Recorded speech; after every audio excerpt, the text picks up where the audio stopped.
কিছুতেই থামানো যাচ্ছে না ভ্লাদিমির পুতিনকে। ন্যাটো ও পশ্চিমাদের হাড়ে কাঁপন ধরাতে একের পর এক চমক নিয়ে হাজির হচ্ছেন রুশ প্রেসিডেন্ট। প্রলয়ঙ্কারী ক্রুজ মিসাইল বুরে ভেস্টনিক ও পারমাণবিক শক্তিসম্পন্ন টর্পেডো পোসেইডনের পর এবার নতুন পরমাণু সাবমেরিন পানিতে নামালো মস্কো। সাবমেরিনটি মূলত টর্পেডো আকৃতির পারমাণবিক শক্তি চালিত পোসেইডন ড্রোন বহনের জন্য তৈরি করা হয়েছে বলে জানিয়েছে রুশ প্রতিরক্ষা মন্ত্রণালয়। সমুদ্রের গভীরে সাবমেরিনটির কার্যক্ষমতা এবং টার্গেট নিয়ে কোনো তথ্য দেয়নি রাশিয়া।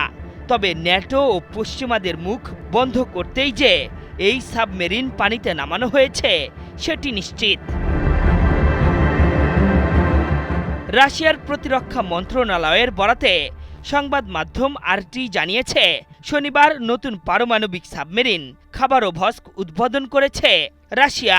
এই সাবমেরিনটি পোসেইডন বহনের জন্য তৈরি করা হয়েছে।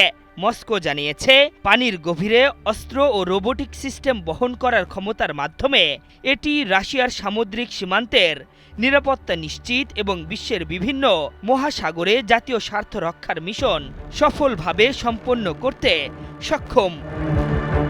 স্কিন শুষ্ক রুক্ষ হয়ে যাবে বলে কি বাইরে যাবে না? জাস্ট 1 2 3 4 করো, স্কিনটাকে রিভাইভ করো।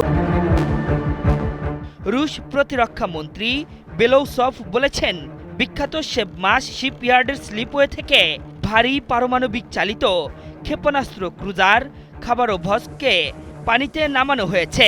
এটি বিশেষভাবে পোসেইডন ড্রোন বহনের জন্যই নকশা করা এবং নির্মিত হয়েছে। এর আগে এক অনুষ্ঠানে রাশিয়ার প্রেসিডেন্ট ভ্লাদিমির পুতিন জানিয়েছিলেন, পারমাণবিক শক্তি সম্পন্ন একটি স্বয়ংক্রিয় পোসেইডন সুপার টর্পেডোর পরীক্ষা চালানো হয়েছে। এটিকে দুর্দান্ত সাফল্য হিসেবে বর্ণনা করেছেন রুশ প্রেসিডেন্ট। তিনি বলেছেন, পৃথিবীতে এই অস্ত্রের মতো আর কোনো অস্ত্র নেই, এমনকি এটিকে প্রতিরোধের কোনো উপায়ও কারো কাছেই নেই। ভয়ানক এই টর্পেডো পরীক্ষার কথা এমন এক সময় জানিয়েছেন পুতিন, যখন পশ্চিমা ও ন্যাটো থেকে বারংবার হুমকি পাচ্ছে মস্কো। পোসেইডন মূলত তেজস্ক্রিয় সুনামি বা সামুদ্রিক ঢেউ সৃষ্টি করে উপকূলীয় অঞ্চল ধ্বংস করতে সক্ষম। এর বেশি কোনো তথ্যই দেয়নি মস্কো। তবে এটি একটি টর্পেডো আর ড্রোনের সংমিশ্রণ যা পারমাণবিক শক্তির সামর্থ্য রাখে। এর আগে গত সপ্তাহে পারমাণবিক শক্তি সম্পন্ন ক্রুজ মিসাইল বুরে ভেস্টনিকের সফল পরীক্ষা চালানোর দাবি করেন পুতিন। বিশ্বের যে কোনো ধরনের আকাশ প্রতিরক্ষা ব্যবস্থাকে ফাঁকি দিয়ে নির্দিষ্ট লক্ষ্যবস্তুতে আঘাত হানতে সক্ষম এই ক্ষেপণাস্ত্র। দেশটি এখন এই অস্ত্র মোতায়েনের দিকে অগ্রসর হবে বলে জানান তিনি। 2018 সালে প্রথমবারের মতো পারমাণবিক শক্তি সম্পন্ন সুপার টর্পেডো পোসেইডন ও বুরে ভেস্টনিক ক্রুজ মিসাইল সম্পর্কে ঘোষণা দেন পুতিন।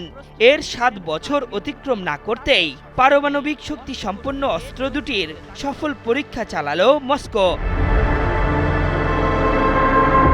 আশরাফুল ইসলাম, 71।